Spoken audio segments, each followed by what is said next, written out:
What if I told you that some of the cruelest people in history were not born evil at all? They were once kind, caring, and completely normal. The scary part is that the same psychological forces that changed them can affect almost anyone. Most people believe there is a clear line between good people and bad people, but psychology tells a very different story. And once you understand why good people become evil, you may start looking at human nature in a completely new way. Before we continue, if you enjoy deep psychology, human behavior, and powerful insights like this, make sure to like this video and subscribe to Mind Control so you never miss our next breakdown. Most people imagine evil as something that comes from monsters, but real life is rarely that simple. In psychology, there is a concept called gradual moral decline. People usually do not wake up one morning and decide to become cruel. Instead, they take small steps. A small lie becomes a bigger lie. A minor betrayal becomes a major one. A tiny compromise slowly changes who they are.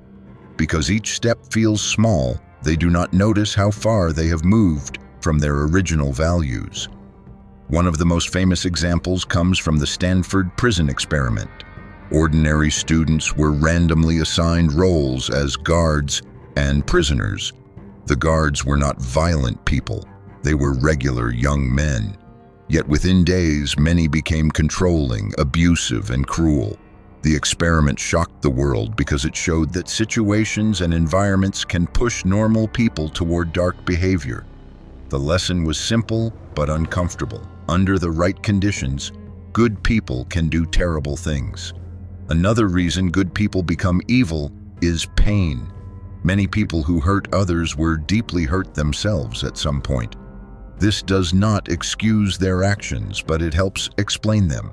Betrayal, humiliation, rejection, and trauma can create anger that slowly turns into bitterness. When someone feels powerless for a long time, they may start seeking power at any cost. Instead of healing their wounds, they pass their pain on to others. There is also something psychologists call moral justification. This happens when people convince themselves that their bad actions are actually good.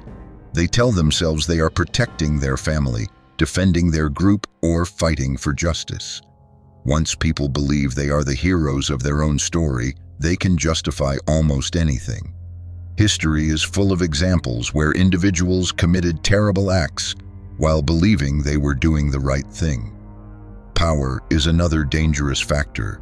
Many people think power corrupts, but psychology suggests something even more interesting. Power often reveals what was already hidden inside a person. When there are no consequences and no one to stop them, people show their true character. This is why some leaders become wise and responsible, while others become selfish and ruthless. The more power someone gains, the more important self-control becomes. Then there is the influence of groups.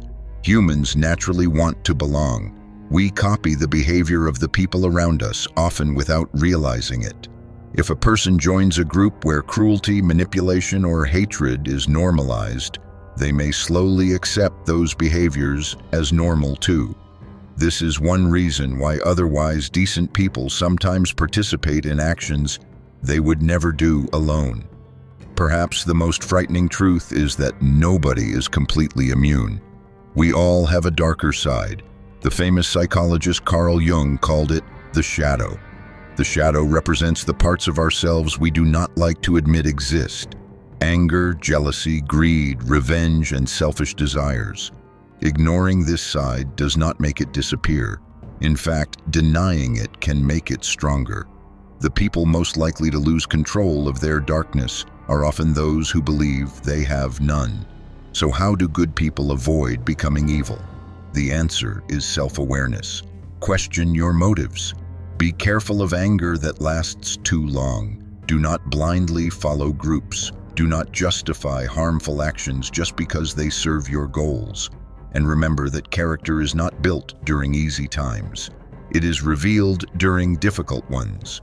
The next time you hear about someone who became cruel, manipulative, or corrupt, do not just ask, what kind of person are they? Ask, what happened that changed them? because the line between good and evil is often much thinner than most people think. Now, I want to hear your opinion. Do you believe people are born evil, or do life experiences create evil behavior? Leave your answer in the comments below. If you found this video valuable, share it with someone who loves psychology and human nature. And don't forget to subscribe to Mind Control for more powerful insights into the hidden forces that shape human behavior.